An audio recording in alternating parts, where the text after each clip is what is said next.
Viete, aké dali riešenia?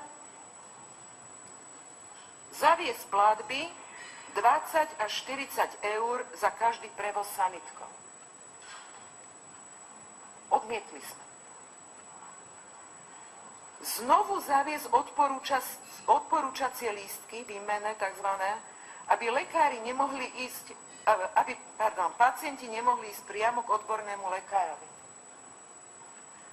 Zrušiť nevýhodné zmluvy so záchrannými službami, ktoré boli podpísané bývalým ministrom zdravotníctva za Smer Richardom Rašim, pričom tie licencie platia do roku 2013. My sme ich chceli zrušiť. Ale ako? Ako? Zastaviť nákup zdravotníckej techniky v nemocniciach, lebo nové prístroje netreba. A samozrejme, nezvyšovať platy všetkým lekárom, ale len tým, ktorí podali výpovede. No prepáčte, tak toto nepríjmam.